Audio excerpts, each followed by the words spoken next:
예배 시간이 되었으므로 다 같이 사도신경을 하나님께 기도를 가며 나아가겠습니다. 나는 전능하신 아버지 하나님, 천지의 창조주를 믿습니다. 나는 그의 유일하신 아들, 우리 주 예수 그리스도를 믿습니다. 그는 성령으로 잉태되어 본토령 아래에서 나시고 본토 여자들에게 은혜를 받아 십자가에 못 박혀 죽으시고 사흘 만에 죽은 자를 가운데서 다시 살아나셨으며 하늘에 오르시어 전능하신 아버지 하나님 위대한 자이시사 너희로부터 살아있는 자와 죽은 자를 심판하러 오십니다. 나는 성경을 믿으며 거룩한 공교회와 성도의 구제와 죄를 용서하는 것과 몸의 부활과 영생을 믿습니다. 할렐루야. 이 시간 가운데 또 한 주간 열심히 살아내셔서 이 자리를 지키시는 여러분의 발걸음 모두 한 분 한 분 축복하고 환영합니다. 저희가 늘 하는 인사했죠. 한 손을 들고 옆 사람 바라보면서 오늘 뭐 할까요? 오늘 뭐 할까요?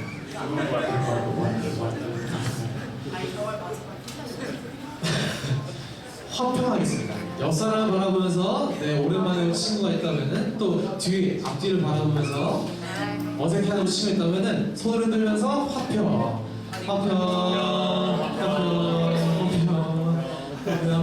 민기도 화평 선명이도 화평 맨님이구나. 역시 멋있어요. 이 시간에 다 같이 하나님 앞에 즐거움으로 기쁨으로 나아갑니다. 다 같이 예배합시다.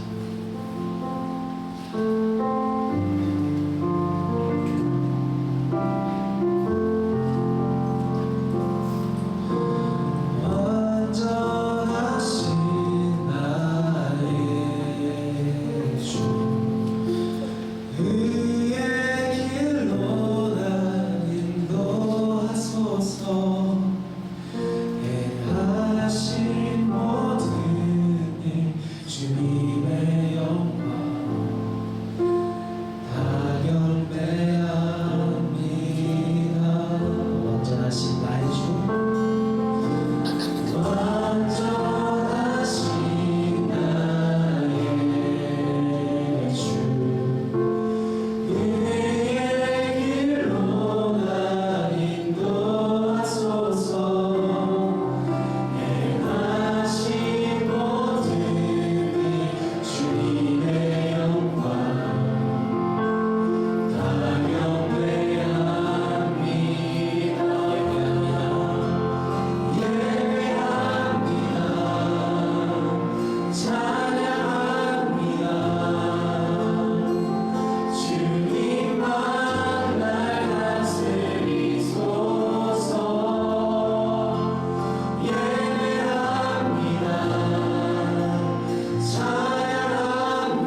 여러분들의 마음 가운데 아직 분주한 마음도 있을 것이고 이 예배에 아직 집중하지 못하고 있는 방해하고 있는 마음이 있을 것입니다. 그것을 주님께 드리니 주님께 온전히 예배할 수 있도록 도와주시옵소서라고 다 같이 조용히 잠잠히 기도하겠습니다. 다 같이 기도드리겠습니다. 말씀 주님 감사합니다. 아버지 하나님 이 예배를 주님께 드립니다. 아버지 하나님 이 예배를 주님께 드립니다. 아버지 하나님 이 예배를 저희는 천천히 살아가면서 자리로 나와서 이 자리로 자리를 지키고 아버지 하나님 드리는 자리를 지키고 주님의 연약한 사랑과 자주님을 주님의 아버지 아직까지 예배에 집중하지 못하고 내가 아직까지 이 시간 때문에 많은 생각들과 많은 것들이 있습니다. 아버지 그 것들을 주님께 내어드리니 아버지 하나님 이 문제 집중할 수 있게 인도하여 주시고 주님께 온전히 찬양드릴 수 있게 주님 저희 시선과 저희 생각들을 주님의 생각을 지하여 주시고 주관하여 주셔서 아버지 하나님 큰 것과 선하게 사용하시고 아버지 하나님 저희들의 사상을 주관하시는 아버지 하나님 그 능력을 저희들 신뢰하고 나갈 수 있게 하시고 그것을 주님께 은혜 가운데 주님을 찬송을 드릴 수 있는 이 찬송이 저희들의 아직 의사를 그치는 것이 아니라 정말 기쁨으로 찬양드릴 수 있는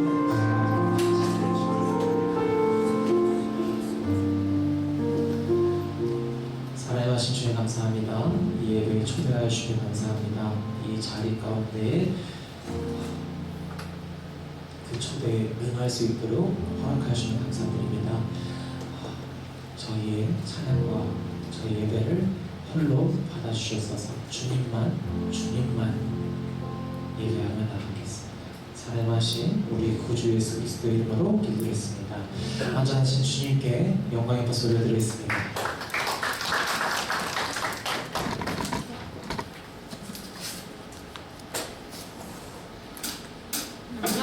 나보다 나를 잘하시는 주님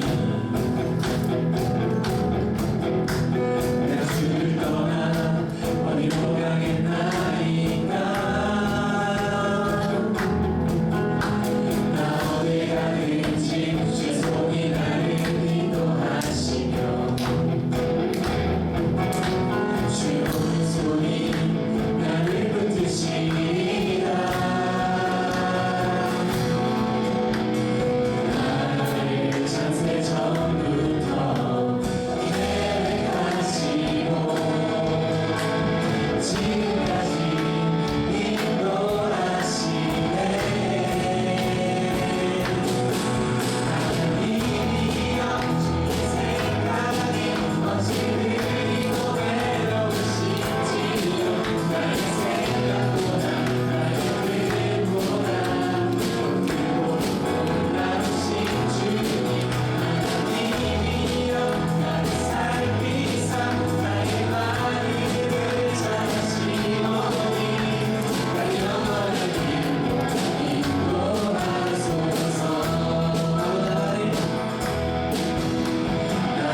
받으시고 성축할지어다라는 게 참 저희 하나님께 축복을 드린다는 뜻이잖아요. 그래서 참 너무 뭐랄까 좀 너무 갑자기 말하는 거긴 한데요. 너무 감사한 것 같아요. 너무 정말 너무 감사한 것 같아요. 이 감사를 통해서 여러분들이 이 찬양을 드릴 때 내 마음의 중심은 무엇이 있는지, 내 마음의 중심에 내 삶의 예배에는 무엇이 중심을 자리 잡고 있는지 하나님 앞에 깊이 묵상을 나가게 됩니다.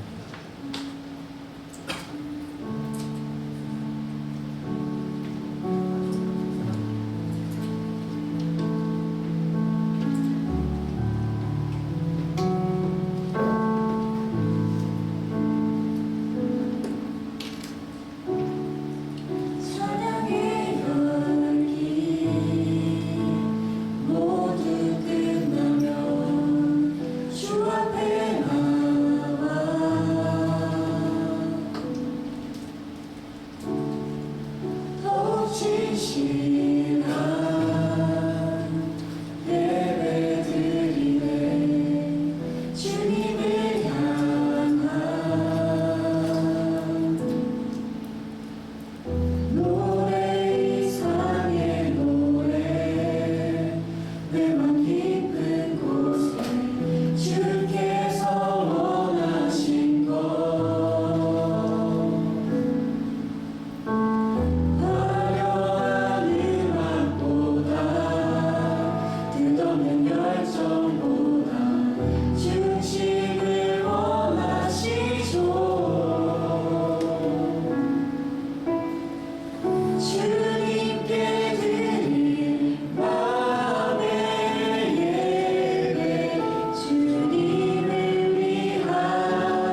사랑과 은혜로 우리를 채우시는 하나님 아버지, 청년부 모두가 한마음 한뜻으로 주님을 경배하고 예배하기 위해 이 자리에 나오게 해주심에 감사합니다.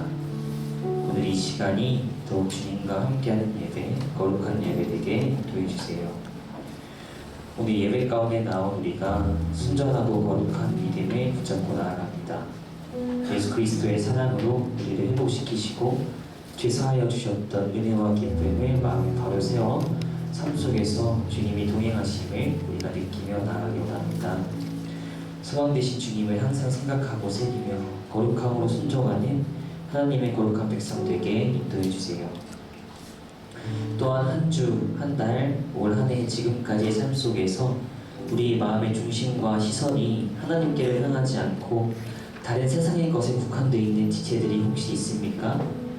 사랑과 선하신 하나님의 참 손길로 하나님의 온전한 인도하심으로 지체들의 삶의 모습에 신앙의 회복과 믿음의 단단함으로 풍성히 자라날 수 있는 은혜의 성장이 있게 하시고 이것을 통해 우리 삶에 참 하나님의 축복과 살아계심을 인정하고 누리는 청년들 되길 간절히 원합니다.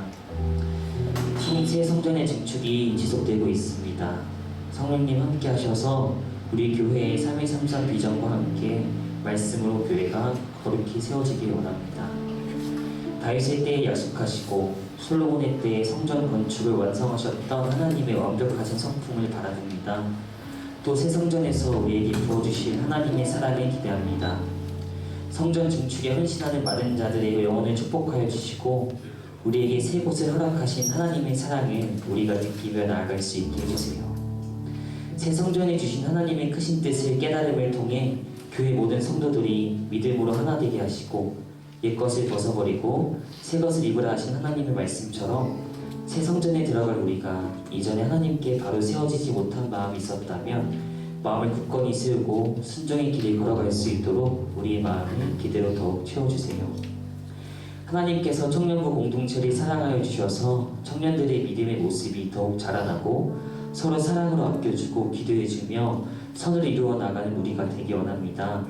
삶에서 공동체를 기억하고 만남의 소망의 자리에서는 서로가 서로를 더욱 높여주는 거룩한 자의 모습으로 성장시켜 주시길 바라고 원합니다. 임원들을 위해서 기도합니다. 우리 청년부가 나아갈 길의 지혜를 임원들에게 더욱 부어주셔서 무한하신 하나님의 뜻대로 행하게 하시고 하나님께서 기뻐하시는 일과 계획이 무엇인지 간구하며 청년부의 앞길을 이끌어 나가는 임원들 되도록 더욱 사용해 주시기 원합니다. 또한 신입 찬양팀과 하박국 미디어팀에게도 큰 은혜를 부어주셔서 예배를 이끌어가는 모두가 기쁨과 소망이 있는 은혜와 축복의 통로로 자리 잡을 수 있도록 함께 해주세요. 한 주 동안 하나님의 자녀로서 바르게 살지 못했던 우리의 삶을 고백합니다. 주님을 갈망하지 않고 세상을 탐하며 눈을 돌리며 살았던 우리의 모습을 바라봅니다. 연약하고 간사한 우리를 불쌍히 여겨주세요. 우리의 잘못된 언행과 행실로 하나님께 지은 모든 죄들을 이 시간 회개합니다. 이제 말씀 듣습니다. 설교를 전해주실 최철호 목사님에게 주님의 능력을 더해주시고 목사님의 입을 통하여 주님의 말씀이 들려줄 때 그 말씀이 우리 마음 깊이 뿌리 박히기를 원하고 청년들이 말씀을 힘입어서 말씀 가운데 주시는 은혜를 잊지 않기를 소망합니다. 또 영적으로 지친 우리에게 참된 위로의 말씀으로 다가오길 원합니다. 그 말씀을 가지고 한 주를 살아갈 때 복음이 삶에 가득하게 함께 해주세요. 예배의 모든 순간을 주님께 온전히 맡기며 내어드립니다. 성령과 지혜로 이것을 가득히 채워주세요. 우리의 삶의 소망과 주인 되시고 아버지 되시는 우리의 필요를 가득히 채워주시는 거룩하신 예수님의 이름으로 믿어드렸습니다.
하나님의 말씀 열왕기상 8장 1절에서 11절까지의 말씀입니다. 제가 말씀을 경외하는 마음으로 자리에서 모두 일어서시겠습니다.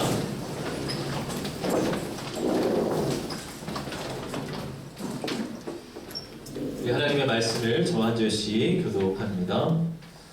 이에 솔로몬이 여호와의 언약궤를 다윗성 곧 시온에서 메어 올리고자 하여 이스라엘 장로와 모든 지파의 우두머리 곧 이스라엘 자손의 족장들을 예루살렘에 있는 자기에게로 소집하니 이스라엘 모든 사람이 나라에 가는 걸곧 일곱째 달 절기에 솔로몬 왕에게 모이고 이스라엘 장로들이 다 이름에 제사장들이 궤를 매니라. 여호와의 궤와 평강과 성막 안에 모든 거룩한 기물을 메고 올라가되 제사장과 레위 사람이 그것을 메고 올라가매 솔로몬 왕과 그 앞에 모인 이스라엘 회중이 그와 함께 그 궤 앞에 있어 양과 소로 제사를 지냈으니 그 수가 많아 기록할 수도 없고 셀 수도 없었더라. 제사장들이 여호와의 언약궤를 그 소로 메어드렸으니 곧 성전의 내소인 처소 그룹들의 날개 아래라.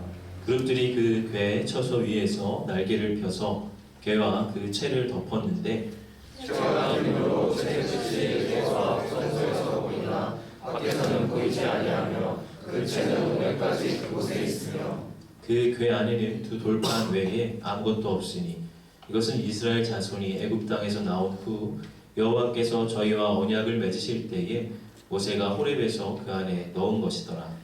제사장이 성소에서 나올 때에 구름이 여호와의 성전에 가득하며 읽겠습니다. 제사장이 그 구름으로 말미암아 등이 서서 숨기지 못하였으니 이는 여호와의 영광이 여호와의 성전에 가득함이었더라. 아멘. 이것은 하나님의 말씀입니다. 잘 앉으시겠습니다.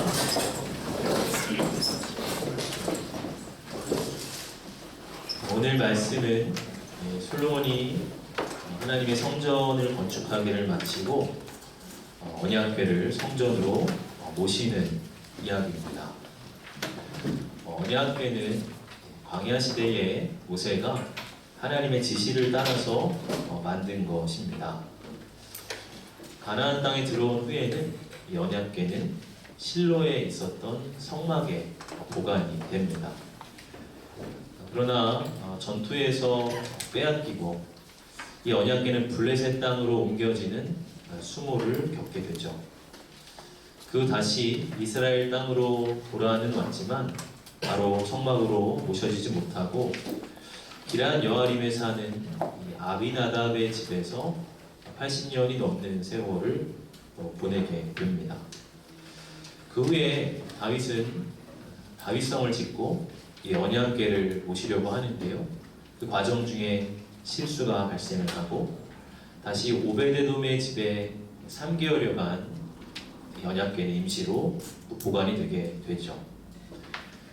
그 후에 다윗은 다시 한번 언약궤를 자신의 다윗성의 장막 안으로 모시는 일을 시도하고 또 성공을 하게 됩니다. 그리고 오늘 마침내 이 솔로몬은 다윗성에 있었던 언약궤를 이제 완공된 여호와의 성전 안으로 모시게 되는 일을 하고 있죠. 이 언약궤의 이동 경로만 보아도 언약궤가 참 우여곡절의 역사를 겪은 것을 알 수가 있습니다. 마치 우여곡절의 역사를 겪은 이스라엘의 시간 속에 함께 하시는 하나님의 임재를 이렇게 보여주는 것 같죠. 솔로몬은 이 언약궤를 운반하는 일에 앞서서 먼저 모든 이스라엘의 리더십들을 소집하는 일을 합니다. 오늘 1절의 말씀을 보면요. 이 솔로몬이 여호와의 언약궤를 다윗성 곧 시온에서 메어 올리고자 하여 이스라엘 장로와 모든 지파의 우두머리 곧 이스라엘 자손의 족장들을 예루살렘에 있는 자기에게로 소집하니 솔로몬은 이스라엘 지파의 모든 대표자들과 또 이스라엘의 장로들을 한자리로 소집을 합니다. 사실 언약궤를 운반하는 일에 있어서는 레위인들과 제사장들만 있어도 충분합니다. 그들이 모든 것을 운반하는 역할을 담당하죠. 그러나 솔로몬은 이 언약궤를 옮기는 일이 매우 중요한 일이고 또 이스라엘의 모든 리더십들이 한 뜻을 모아야 하는 일임을 그는 알았습니다. 단순히 언약궤를 옮기는 데 목적이 있는 것이 아니고 그 언약궤를 중심으로 이스라엘 온 공동체가 하나가 되기를 그는 원하였던 것이죠.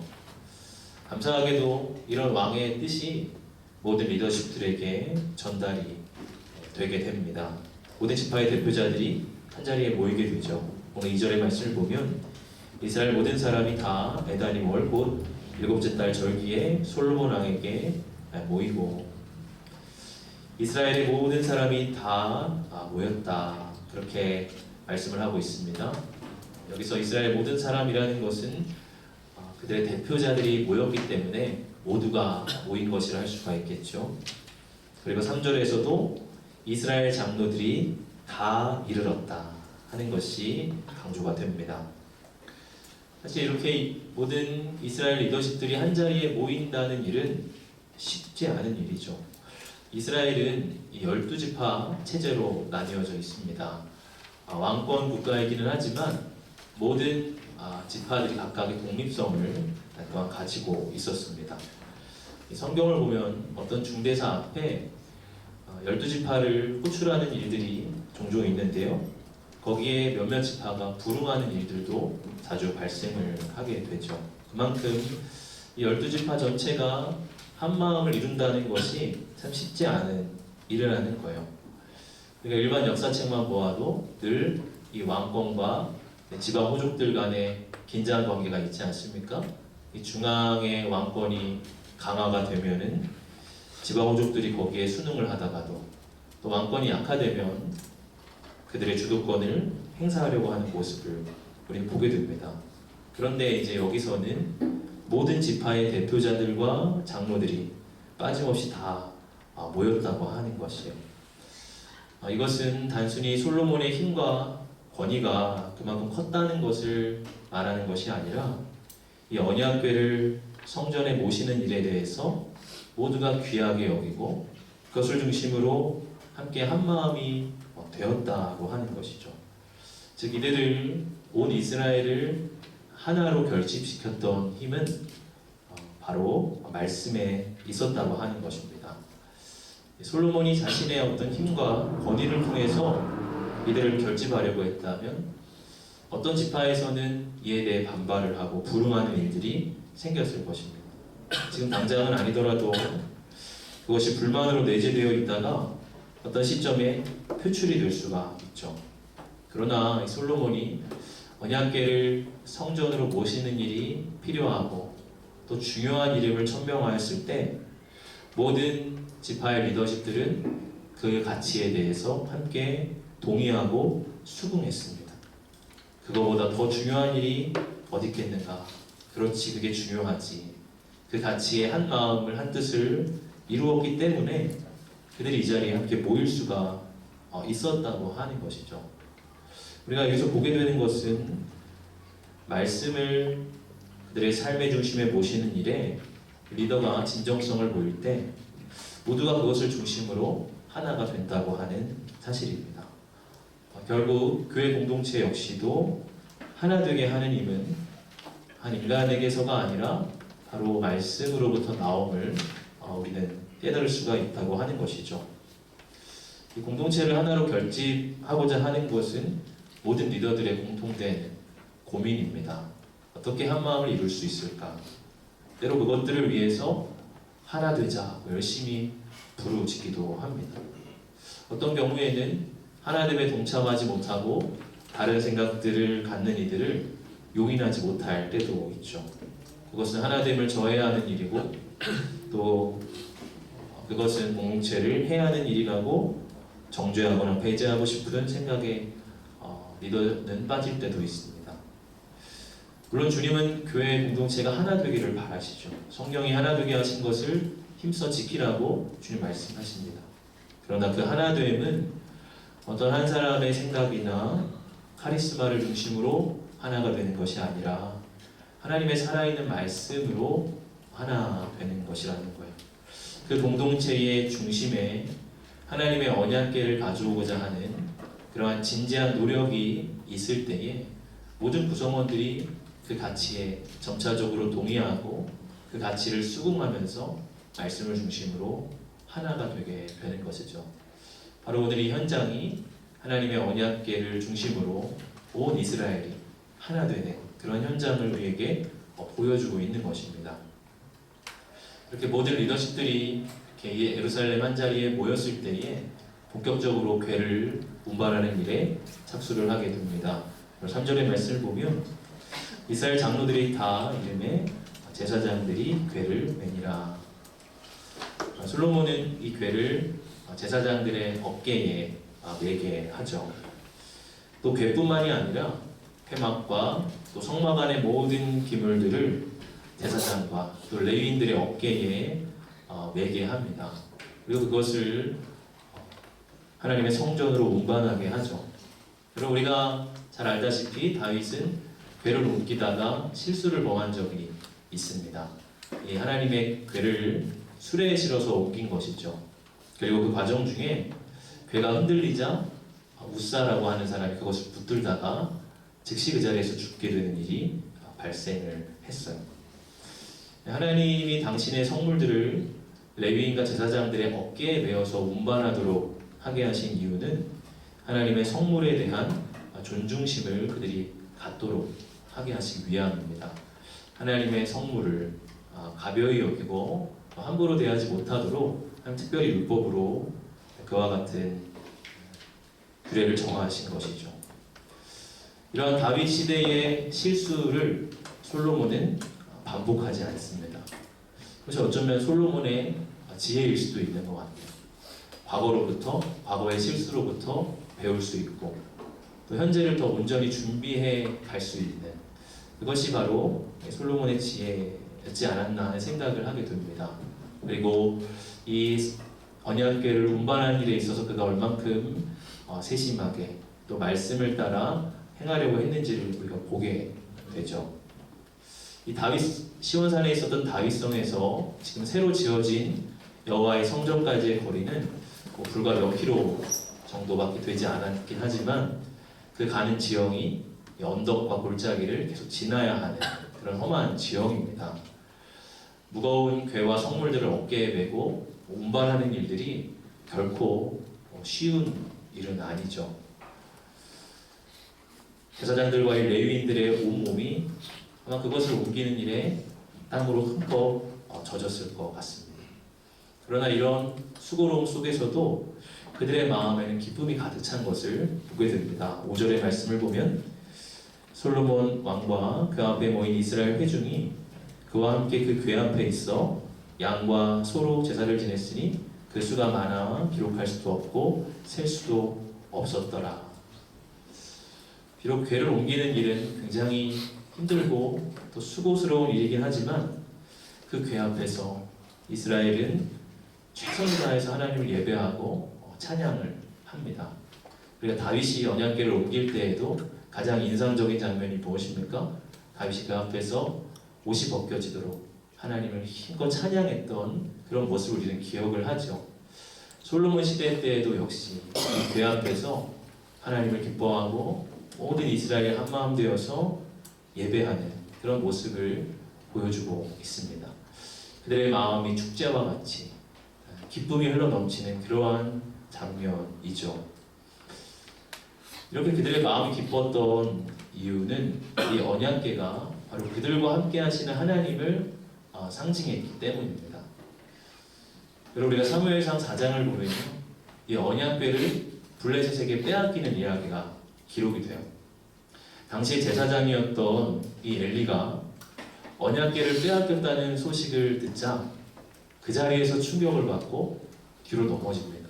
그리고 그 자리에서 그는 죽게 돼요. 그만큼 언약궤가 그들과 더 이상 함께하지 않는다는 것이 너무나 큰 충격이었다고 하는 것이죠. 또한 이 엘리의 아들이었던 비느하스의 아내가 그 시기 때에 임신을 하고 출산을 하게 되는데요.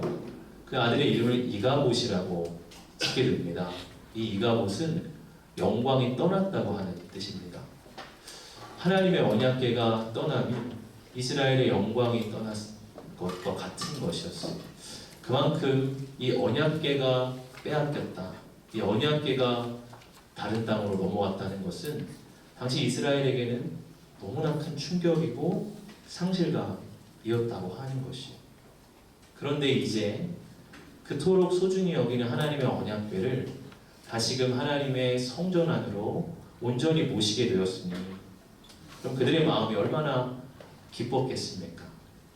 하나님의 임재와 하나님의 현존이 우리와 함께 하심을 바라보면서 그들은 기록할 수도 없고 셀 수도 없는 제물로 하나님을 예배하고 하나님을 찬양했던 것이 하나님이 우리와 함께 하신다는 고백이죠.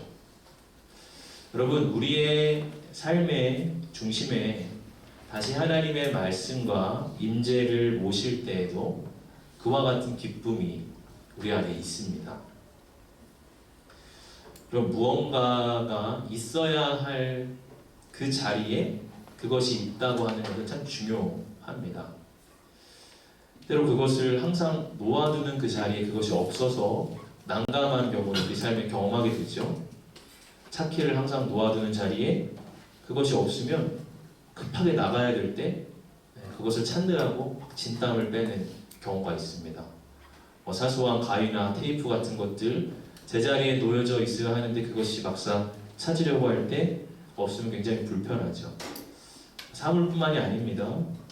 누군가를 급히 만나야 돼서 그분의 자리로 갔는데 그분이 그 자리에 안 계시면은 그만큼 일이 진행이 안 되기도 해요. 그럼 내 삶에도 여러 가지 일들과 또 관계들, 또 나의 생각과 감정들도 마찬가지입니다.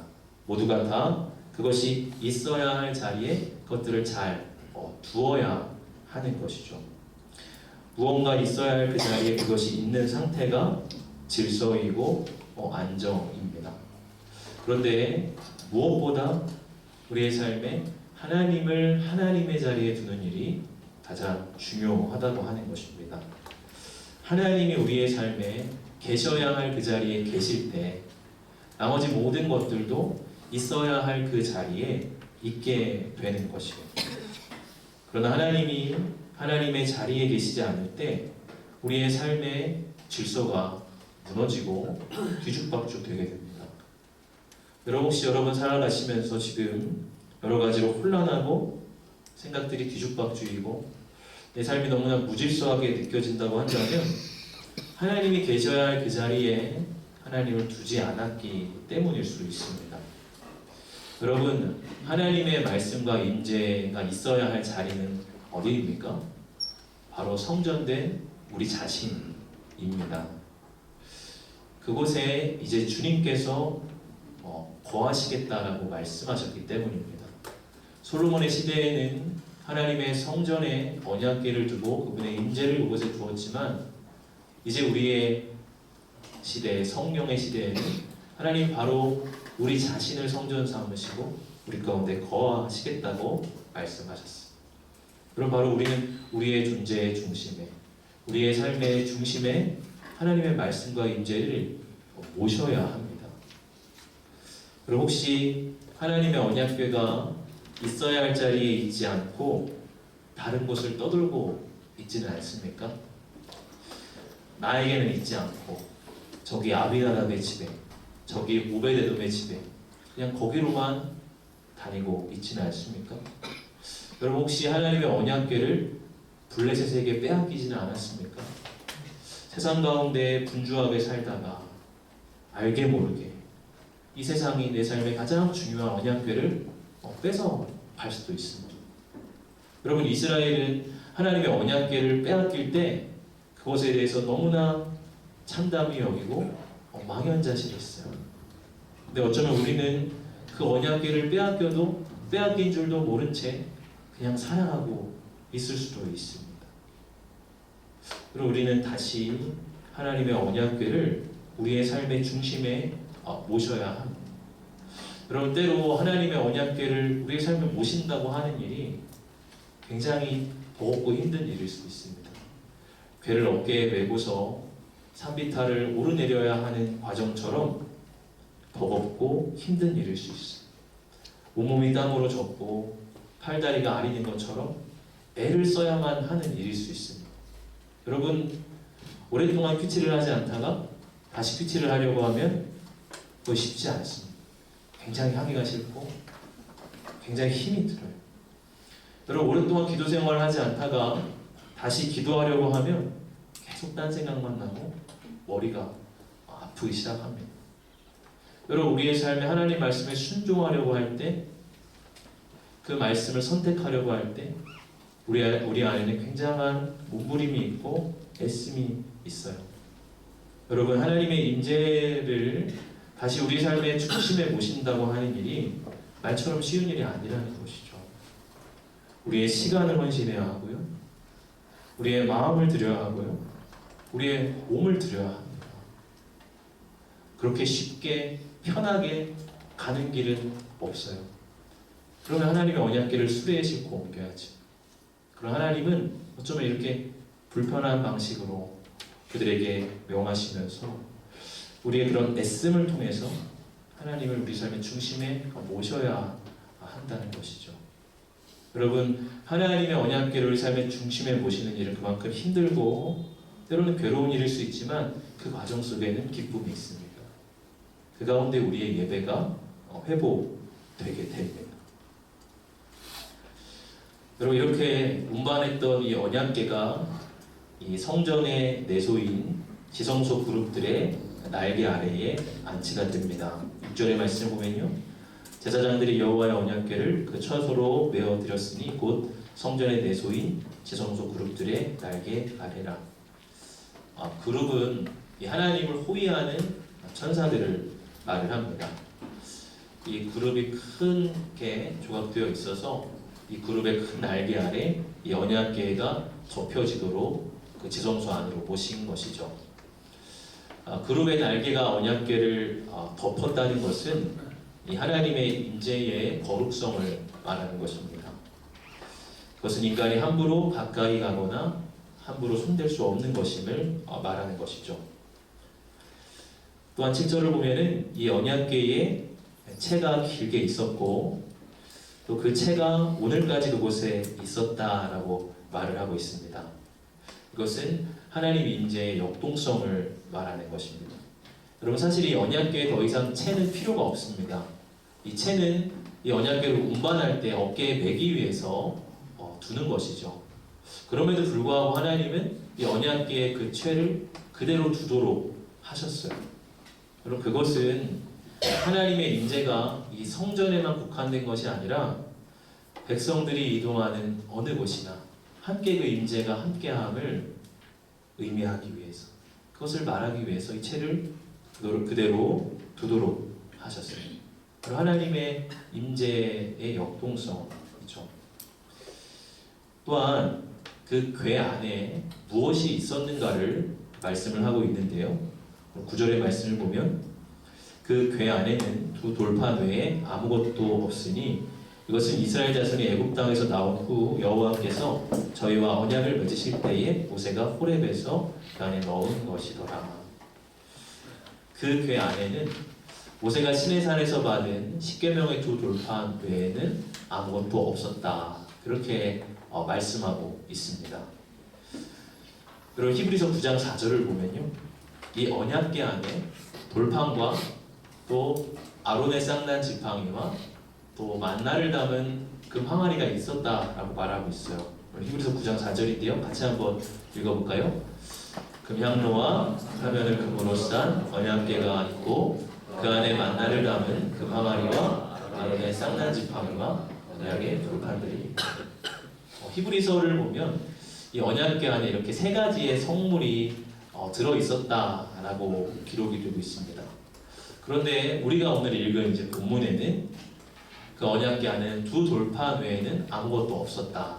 이렇게 기록이 되어 있죠. 그래서 주석가들은 이것을 해설하면서 아마도 처음에는 궤 안에 세 가지의 성물들이 다 들어 있었는데 역사 속에 어느 순간 두 가지는 잃어버리고 또 언약궤 돌판들만 남았을 것으로 추정을 합니다. 어쨌든 오늘 본문에는 이 궤 안에는 두 돌판 외에는 아무것도 없었다라는 것이 강조되고 있어요. 여러분 왜 본문의 말씀은 이 궤 안에 두 돌판 외에는 아무것도 없었다라는 것을 강조하고 있을까요? 이것은 언약궤를 너무 신비화하지 말라는 것이에요. 여러분, 언약궤는 이스라엘에게 있어 가장 거룩한 성물이었습니다. 보통 사람들은 언약궤를 실제로 구경도 할 수가 없었어요. 그럼 그러다 보면 이 언약궤를 둘러싼 여러 가지 전설 같은 이야기들이 나타났을 수도 있죠.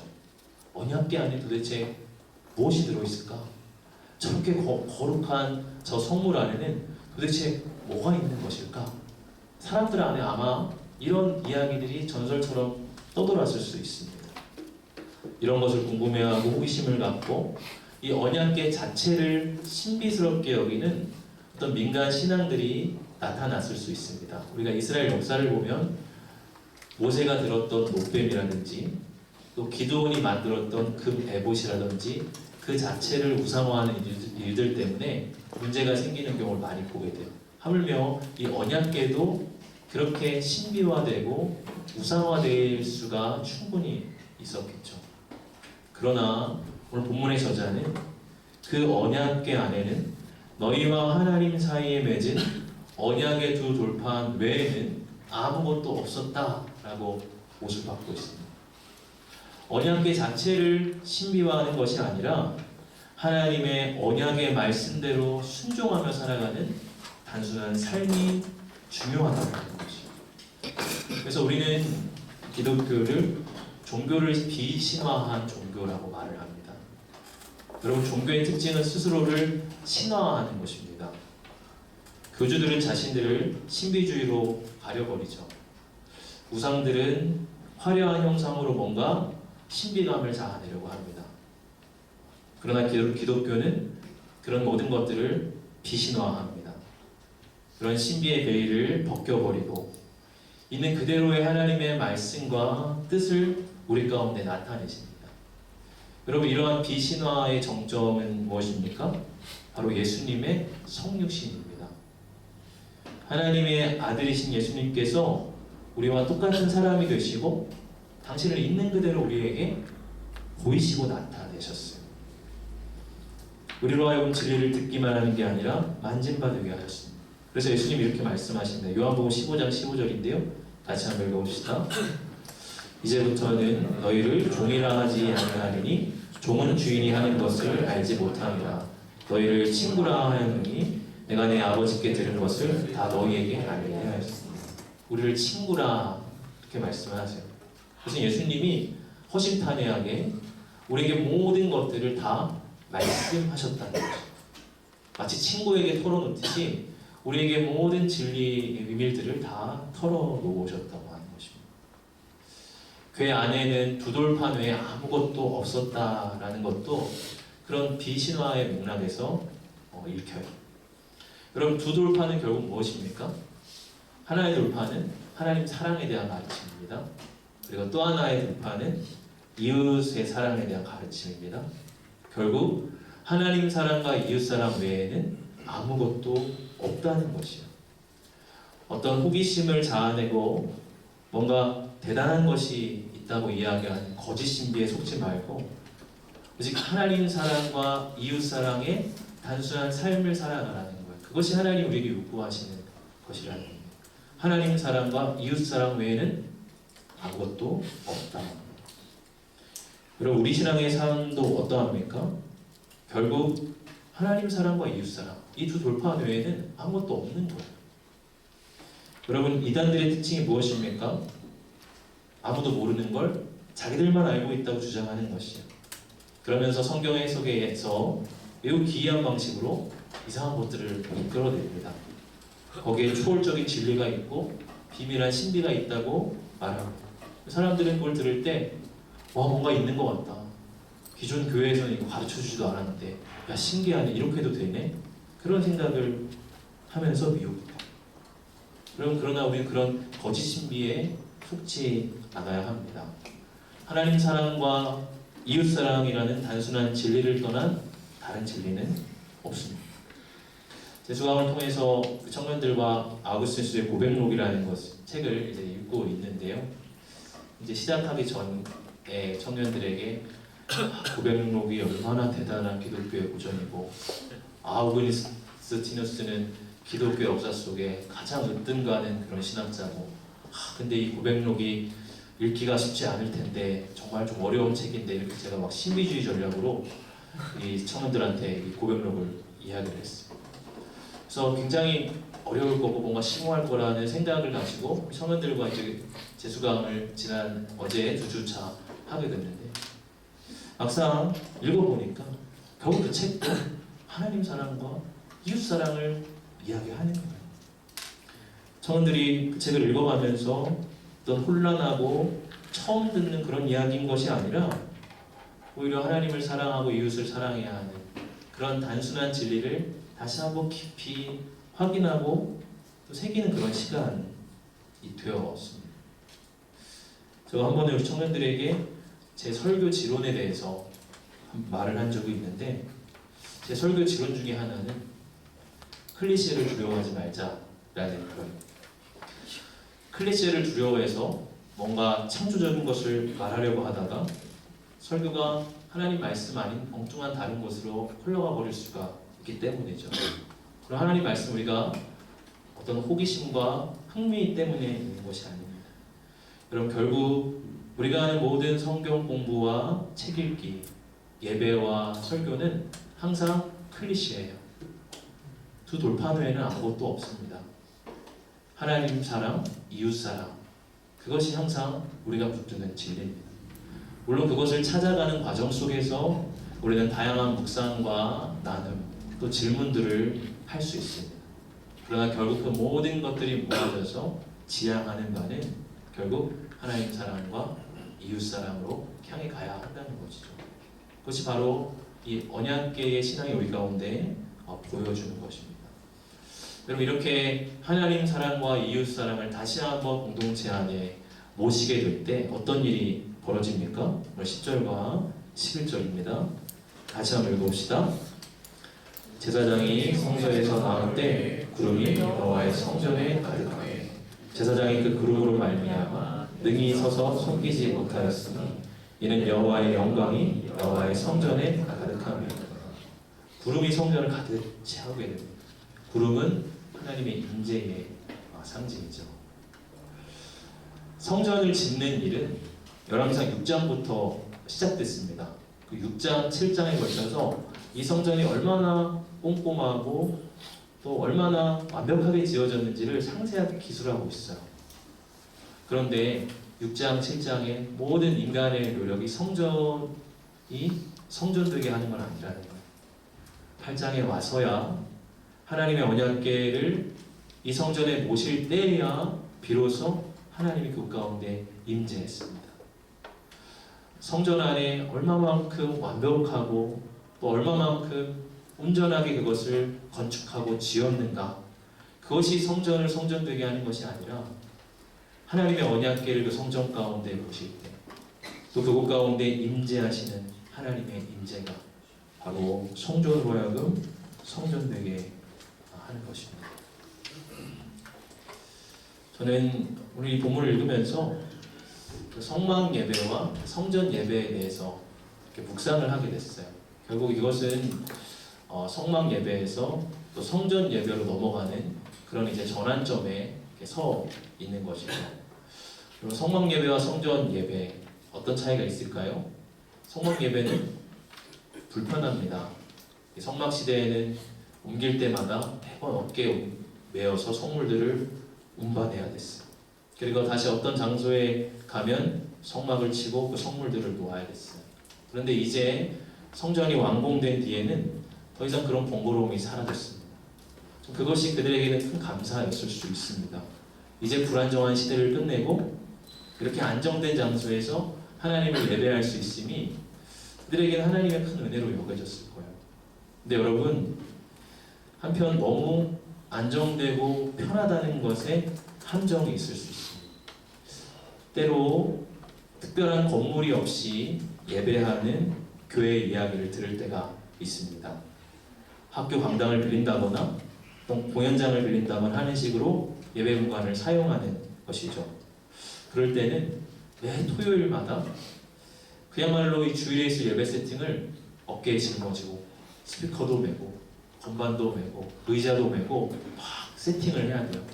그리고 주일에 예배가 끝나면 그것들도 다 어깨에 메고 다 철수시켜야 돼요. 여러분 얼마나 그것이 힘들고 굉장히 번거로운 일이겠어요. 근데 여러분 그렇게 헌신하는 교회들의 이야기를 들어보면요, 그 가운데 하나님 주시는 큰 은혜가 있음을 고백을 해요. 저는 이것이 공동체가 가지는 헌신의 요소라고 생각합니다. 하나님은 어쩌면 너무 편하고 효율적인 것을 그렇게 바라지 않으실 수 있어요. 공동체가 조금 불편하고 그런 헌신들을 감내할 때 그런 불편함 속에 하나님 임재의 역동성이 더욱 나타날 수 있습니다. 때로 한국교회 초기에 천막을 치고 예배했다는 이야기를 듣습니다. 우리 교회도 천막의 교회로 시작이 됐죠. 천막 치고 예배했지만 그 순간 정말 하나님을 뜨겁게 예배했었나라고 하는 그런 고백을 들을 때도 많이 있어요. 여러분 솔로몬 시대에는 성전이 꼭 필요했습니다.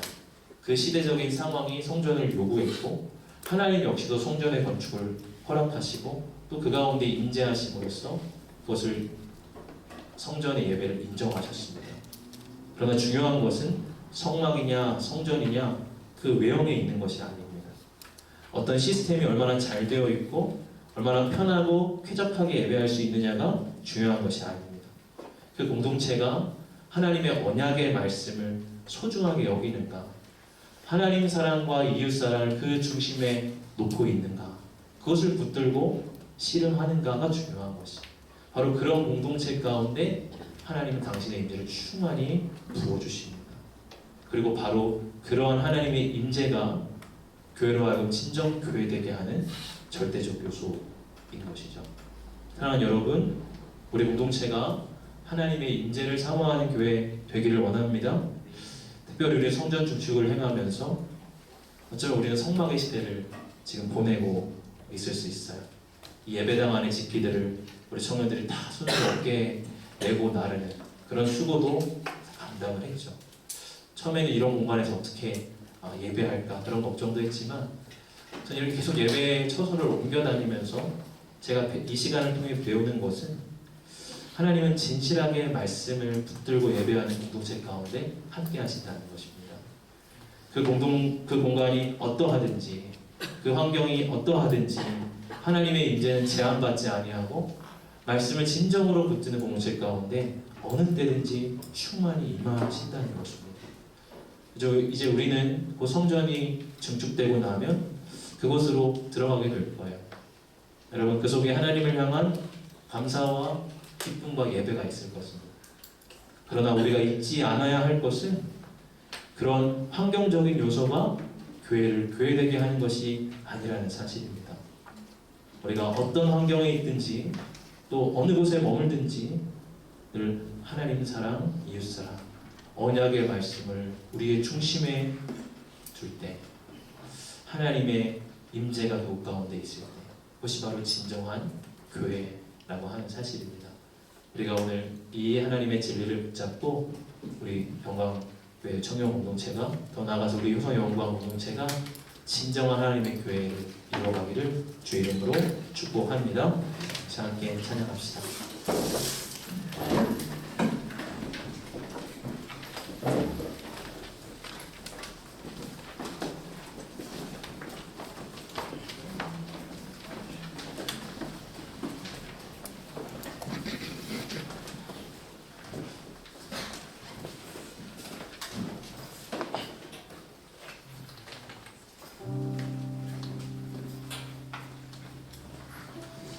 이 시간 다시 한번 하나님의 언약궤를 우리 공동체의 중심에 모신다고 하는 그러한 결단과 다짐으로 함께 우리 이 찬양 고백하기를 원합니다.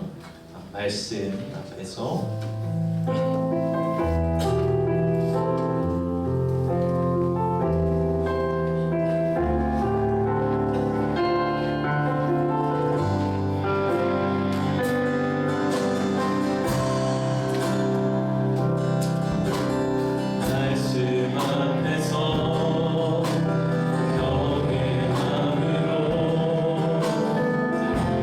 주께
하나님의 말씀에 대한 진지함이 여러분 정말 있습니까?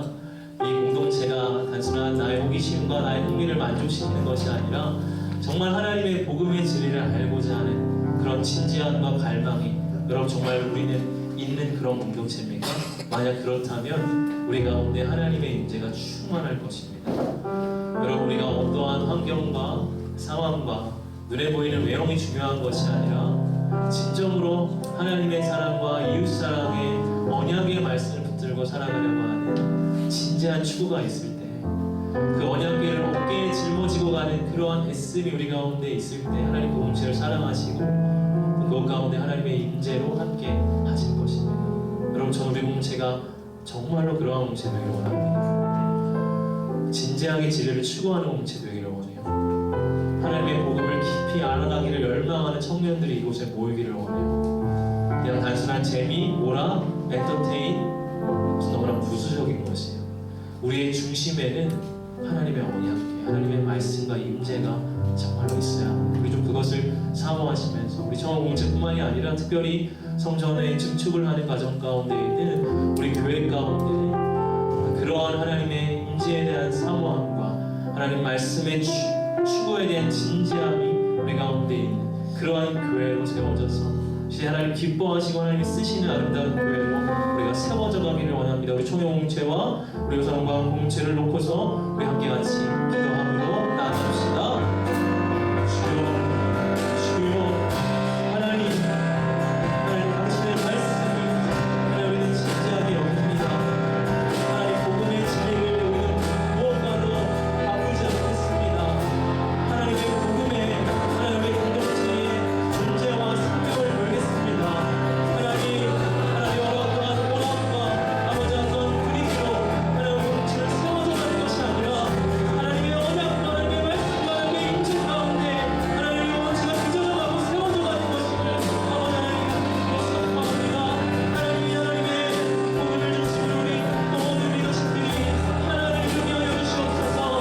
하나님의 언약궤를 중심으로 우리 공동체가 한 마음을 위하여 주시옵소서. 우리 모든 리더십들이 깨어있게 하여 주시고 하나님이 칭찬해야 하나님의 사명 앞에 하나님 모두가 지나며 함께 어디 마음과 뜻을 모아갈 수 있게 하여 주시옵소서. 우리 삶의 중심에 하나님의 말씀을 보시기를 원합니다. 하나님 임재하여 주시옵소서. 하나님의 사랑과 공동체가 하나님 진정한 예비하는 공동체 되어서 하나님이 임재하시고 하나님의 말씀이 이루어지고 순종이 되어지는 하나님 그런 하나님에게 되기를 원합니다. 하나님 사랑하고 이 사랑하는 그 돌파를 붙잡고 하나님 나아갈 수 있는 아버지 하나님 진정한 하나님의 되기를 말씀드릴 수 원하옵나이다. 하나님 인도하여 주옵소서. 하나님 우리 가운데 하나님의 복음의 임재로 충만하게 하여 주옵소서. 요새 나오는 모든 이들이 하나님의 거룩한 성전에 가고 하나님 이것이 참 교회임을 하나님 이것이 하나님의 참 공동체임을 하나님 바라보고 증언할 수 있는 자가 되기를 원합니다. 저를 역사하여 주옵소서. 우리의 마음을 일깨워 주시옵소서. 우리 안에 하나님 우리 앞에 하나님가 있다면 다시금 이 삶의 요즘에 다시 되찾아올 수 있는 은혜가 우리 시간 가운데 있게 하여 주옵소서.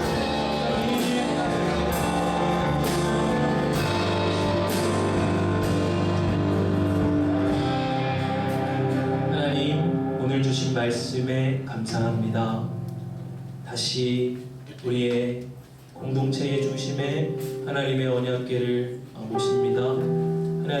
하나님의 말씀을 우리의 삶의 중심에 두는 이 가장 중차대한 사명 앞에 우리 모든 리더십들이 한마음 한뜻 이루게 하여 주시옵소서. 우리 청년 공동체가 하나님의 진리를 소중히 여기고 하나님의 복음의 말씀 우리의 하나님 생명처럼 여길 수 있는 그런 공동체 되게 하여 주시옵소서. 하나님의 임재가 충만하기를 원합니다. 하나님의 임재가 우리 가운데 가득하기를 원합니다. 하나님의 영광이 우리를 떠나시는 것이 아니라 우리 가운데 늘 머물러 계시며 우리와 함께 하신 하나님의 임재와 영광을 바라보는 공동체 되기를 원합니다.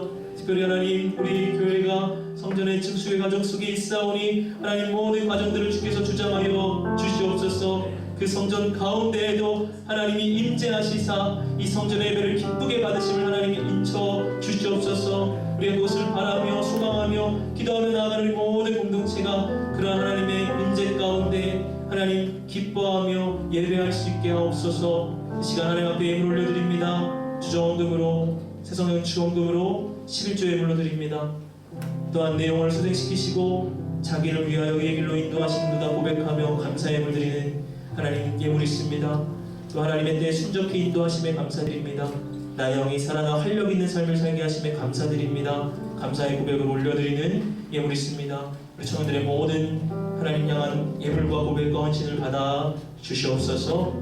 하얀 나라와 영광 위하여 사용하여 주시옵소서. 우리 청년들의 삶의 자리의 모든 필요를 주께서 채워 주옵소서. 예수님 이름으로 기도하옵나이다.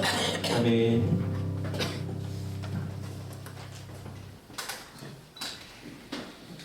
저희 청년부도 저희 마음속에 언약궤를 주고 나아가는 청년부가 되기를 소망합니다. 저희 광고 진행하기 전에 저희 임지호 형제님께서 나오셔서 브릿지 워십 관련되어서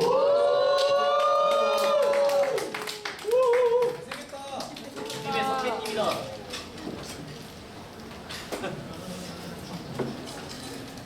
네, 안녕하세요. 안녕하세요. 청년부 졸업하고 신혼부부 모임에서 총무를 맡고 있는 임지호라고 합니다. 저희가 이번에 이제 5월 18일 날에 좀 계획을 하고 있는 게 있는데요. 제가 청년부 이제 졸업하기 전에 저랑 수련회 가고 저의 소개록을 들었던 분들은 알겠지만 청년부 졸업 이후에 예배에 대한 어떤 걱정들이 좀 있어요. 왜냐면 본당 예배를 가야 돼요. 본당 예배를 가야 되고 본당 예배에서 좀 오래 예배를 드려야 되는 거예요. 평생 거의. 그러다 보니까 제 안에서도 뭔가 이 예배에 대한 갈급함도 나도 있는데 나도 청년과 다르지 않은데 뭔가 본당에서 드리는 예배에 대한 어떤 불안감도 있고 좀 거부감도 있고 이런 게 있다 보니까 저희 청년부 졸업을 하고 청년 이후 세대와 함께하는 그런 신앙 집회를 좀 만들어 보려고 합니다. 그래서 여러분들이 청년이기 때문에 참여할 수도 있고요. 청년부 이후에도 또 이제 예배할 수 있고 마음껏 하나님을 즐길 수 있는 그런 예배를 준비하고 있습니다. 그래서 홍보하러 왔고요. 또 이게 아이가 있는 분들도 같이 좀 저희가 모시려고 하고 있거든요. 그래서 여러 좀 나이 차이가 좀 많은 그런 선배님들도 같이 예배를 드릴 거고요. 어떻게 보면 여러분들의 기도도 필요하고 또 여러분들의 그런 도움도 필요해서 예배 홍보하는 것 같습니다. 그래서 저희가 지금 계획하고 있는 부분이고 준비를 못하고 그냥 어제 갑작스럽게 좀 생각이 나서 올라온 거라서 좀 두서없이 말씀드려서 그래서 이 공간에서 저희가 예배를 드릴 거라서 혹시나 이 포스터를 보고 내가 참여 해야 되는 하고 싶다라는 생각이 드시는 분들도 있을 거고 또 뭔가 섬기고 싶다라고 생각하시는 분들은 부담 없이 저한테 연락 주시면 제가 좋은 예배 모임에 좋은 사람들과 같이 함께하고 싶어가지고 이 자리에 나왔습니다. 감사합니다.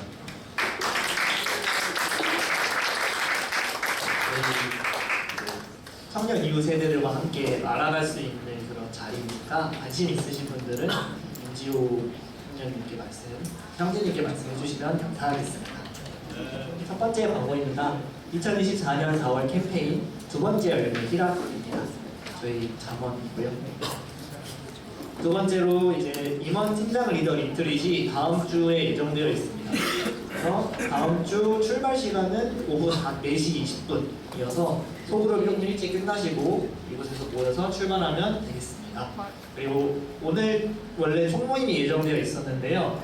총모임은 리트릿 때 진행이 되고요. 그래서 오늘은 리더 모임으로 대체 진행이 될 예정입니다. 그리고 특이사항으로 다음 주 리트릿 갈 때 저희 헬퍼들도 같이 가니까요. 이 부분 다들 또 알고 계시면 좋을 것 같습니다. 그리고 다음으로 저희 연합 예배가 예정되어 있습니다. 일시는 5월 12일 오후 1시 40분에 오시면 될 거고요. 또 장소는 본관 3층에서 진행이 될 예정입니다. 네. 그리고 오늘부터 5월 생명의 삶 구매가 나가는데요. 구매 5,000원이고 구매는 회계 박시은 자매에게 문의 주시면 됩니다. 그리고 경건에는 매주 주일 오후 1시에 교육관 3층 뒤편에서 진행이 되고 있고요. 그리고 다니엘 중보기용도 모임도 매주 수요일 오후 저녁 9시에 교육관 2층에서 진행이 되고 있습니다. 네, 다들 각자의 자리에서 기도를 참여해 주시면 감사하겠습니다. 네, 그리고 선교원금 작성 안내 저희 지지난주에 광고가 한번 나갔었는데요. 이 사항에 대해서는 목사님께서 추가적으로 광고 진행해 주시겠습니다. 네, 우리 인조제가 잘 광고해 주셨는데 브릿지 워십 여러분 관심 가져주시고 브릿지 워십은 본당 예배를 대체하는 예배가 아닙니다. 그 메인 예배는 지금 전무부도 마찬가지입니다. 본당 예배를 열심히 드리고 있고 본당 예배를 통해서 많은 은혜를 누리고 있는데 사실 이제 우리 청년들은 찬양을 많이 하는 게 이제 이렇게 좀 익숙해져 있잖아요. 그래서 그 넘쳐나는 그 갈망을 더 채우기 위해서 보완으로서 브릿지 워십을 하게 되는데 관심 가져주시고 또 섬길 수 있는 부분들도 함께 이야기하면 이름 잘 지은 것 같아요. 브릿지 워십. 청년과 젊은 부부, 아니 그리고 젊은 부부가 다시 장년으로 가는 이게 다리를 놓는 그러한 자리 됐으면 좋겠습니다. 이 시간은 선교 헌금 작정을 한 시간입니다. 제가 2주 전에 여러분 말씀을 드렸고 우리가 그동안 선교 예배를 드려왔는데 우리가 좀 더 실질적으로 우리 선교사님들을 후원하고 또 마음을 정말로 그들 그 사역에 동참할 수 있었으면 좋겠다. 그냥 지나가는 형식이 아니라 그래서 선교 게시판 우리가 꾸미고 그걸 통해서 여러분들이 계속 선교사님들에 대한 상황, 기도의 제목들 피드백하겠다 그런 얘기를 드렸고요.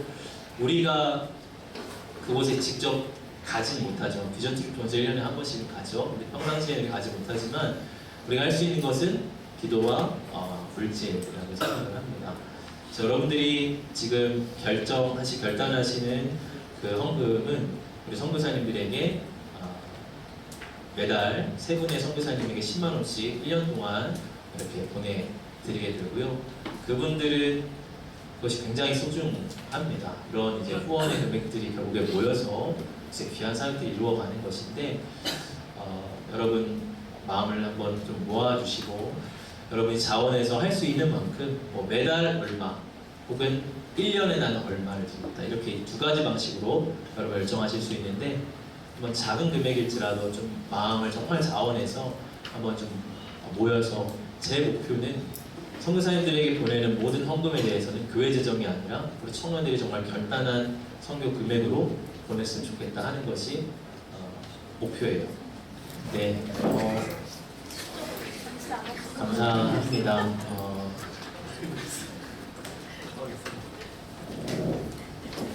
네, 여기까지 작정 시간 갖도록 하고요. 끝날 때 여러분 나가실 때 우리 강은혜 우리 서기님께 작정하신 금액 제출해 주시기를 바랍니다. 내는 것은 저희가 뭐 매주 오늘 선교헌금 내는 시간입니다. 그렇게 광고하지 않습니다. 여러분들이 개인적으로 약속하신 만큼 언제든지 내시면 됩니다. 내시면 될 것 같고 이 시간에 또한 순서가 이제 있는데요. 기쁜 시간이죠.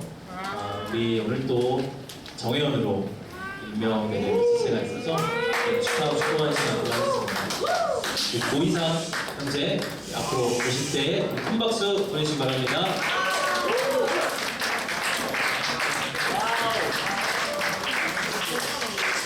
네.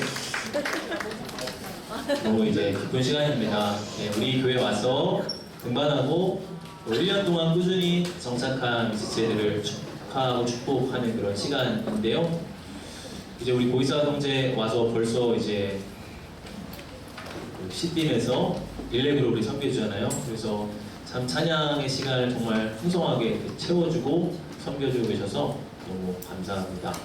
이 시간 우리 좀 고이사 형제 한번 우리 공동체를 보게 되어서 어떤 마음의 감동과 감사와 기쁨과 감격이 있는지 한번 좀 소감을 먼저 한번 들어보도록 하겠습니다.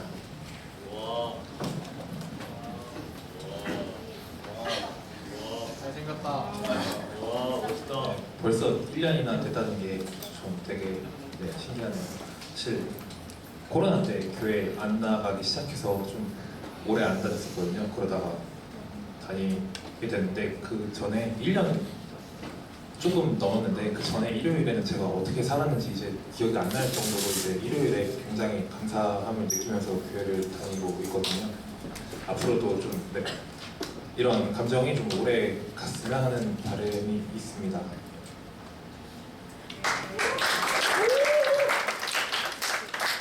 네. 어떤 청년들은 이제 이때 저한테 이제 무조건 울어야 된다고 네, 안약을 제가 준비를 못했습니다. 우리 고상이제 늘 밝고 항상 이렇게 또 이렇게 딱 중심을 가지고 신앙생활 하는 게 보여서 참 감사합니다. 앞으로 우리 공동체에서의 어떻게 좀 생활하고 싶고 이뤄가고 싶은 게 보다 결단을 한번 좀 들어보도록 하겠습니다. 없겠지만 한번 억지로라도 얘기해 주세요.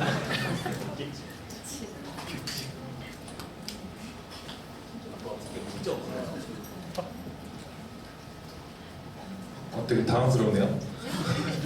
생각을 안 해봤던 질문인데, 제가 교회 다니면서 되게 저를 좀 다정하게 맞아주시는 분들이 많거든요. 그래서 저도 나눌 수 있는 부분이 있으면 저도 같이 나눌 수 있으면 좋겠다 이런 생각을 하고 있습니다. 감사합니다. 우리 보이사 형제에 대해서 더 알고 싶은 것이 많으시죠? 다음 주에 우리 보이사 형제를 더 깊이 알 수 있는 영상이 준비될 것 같습니다. 오늘 이 시간에 한번 우리 사형제를 위해서 같이 축복하고 기도하는 시간을 좀 가졌으면 좋겠는데요. 우리 사형제 축복하고 싶은 분들은 자유롭게 앞으로 모시도록 하겠습니다. 나와주시고 이 시간 우리 같이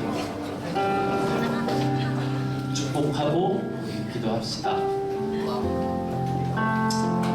우리 이사경제는 딱 이름을 보면 알죠? 모태신앙으로 이렇게 했지만 우리 공동체에 나올 그 시기 때는 여러 가지 이제 사정 때문에 교회 예배 생활을 잘 못하고 있던 그런 상황이었어요. 근데 감사하게 우리 공동체 와서 다시 예배 회복하고 특별히 이렇게 찬양으로 하나님 섬기는 자리까지 그런 은사를 또 하나님께서 주셔서 쓰는 자리까지 이렇게 됐는데 이사경제가 우리 공동체를 만난 것이 축복인 만큼 우리도 이사경제 만난 것이 참 큰 축복이라는 생각을 합니다. 우리 시간 좀 축복하며 우리 이사경제를 위해서 기도할 때 먼저 그의 삶에 주님이 동행하시고 이끄셔서 우리 공동체 안으로 또 불러주셨습니다.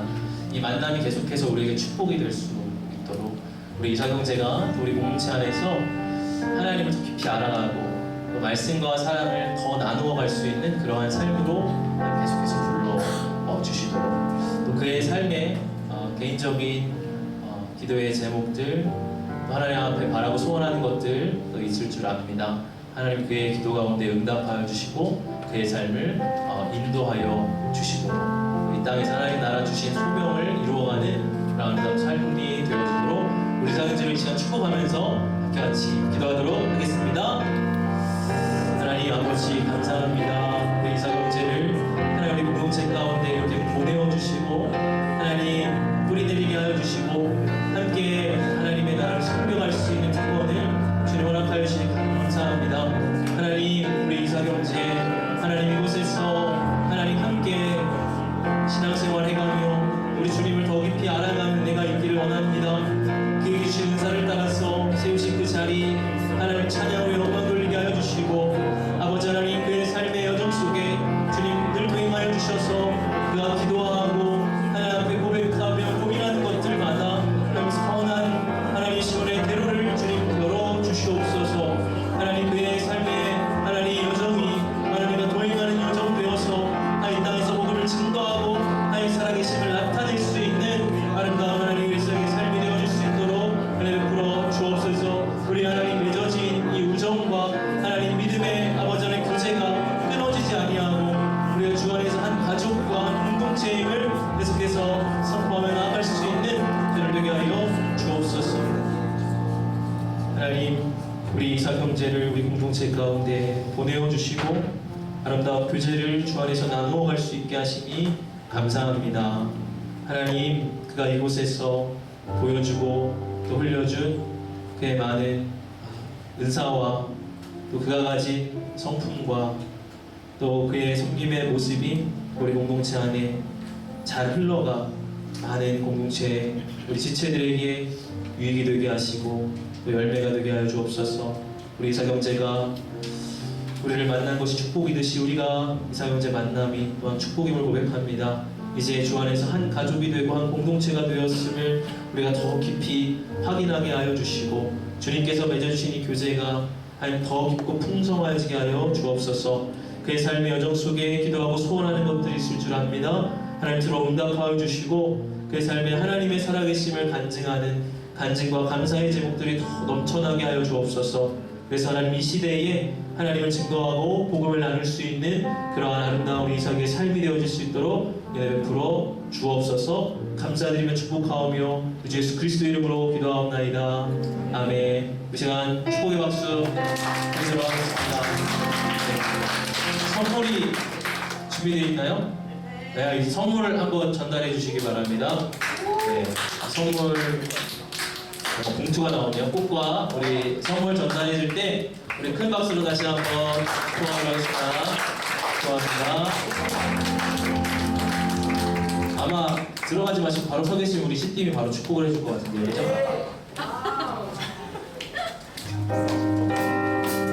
네, 우리 정혜원님들, 우리사 형제님 축복하도록 하겠습니다. 1년 동안 또 우리 성령원교회에 와서 또 찬양팀으로 또 섬기면서 우리가 함께 또 호흡을 맞춰가게 되었는데 또 이 1년의 경험이 앞으로 2년, 3년 그리고 이후에 신앙생활까지 더 큰 도움과 또 하나님이 주시는 은혜로 풍성하게 자리 잡을 수 있도록 우리가 또 응원하고 함께 축복하는 의미에서 우리 이삭 형제 바라보시면서 함께 축복하도록 하겠습니다. 하나, 둘, 셋, 넷. 사랑의 예수님, 우리의 발을 씻기시네. 우리도 겸손히 서로의 발을 씻기네. 너를 사랑해. 주가 우리 사랑하신 같이 너를 사랑하기를 원하네. 예수님처럼 내 차고 축복합니다. 자리로 들어가셔도 되고요. 네, 우리 서로서로 축복하도록 하겠습니다. 하나님이 정말 계셔야 할 자리에 하나님이 계셔야 하며 그 자리는 바로 주님의 성전인 우리 몸과 마음, 결국 우리 자신입니다. 정말 우리 마음 가운데, 우리 마음 중심에 하나님의 언약궤를 둘 때에, 하나님의 마음, 말씀을 둘 때에 그 하나님의 그 영광이 오늘 말씀 말미에서도 그 성전에 가득했다라고 표현했던 것처럼 우리의 몸과 마음에도 하나님의 영광으로 가득 채워질 것입니다. 그렇게 될 서로서로를 기대하고 또한 건면하는 마음으로 우리 주위를 둘러보시면서 함께 축복하도록 하겠습니다. 하나, 둘, 셋, 넷. 사랑의 예수님, 우리의 발을 씻기시네. 우리도 겸손히 서로의 발을 씻기네. 너를 사랑해. 주가 우리 사랑하신 같이 너를 사랑하기를 원하네. 예수님처럼 너를 사랑해. 너를 사랑해. 주가 우리 사랑하신 같이 너를 사랑하기를 원하네. 예수님처럼. 여호와는 내게 복을 주시고 너를 지키시기를 원하며 여호와는 그의 얼굴을 내게 비추사 은혜 베푸시기를 원하며 여호와는 그 얼굴을 내게로 향하여 드사 평강 주시기를 원하노라. 아멘.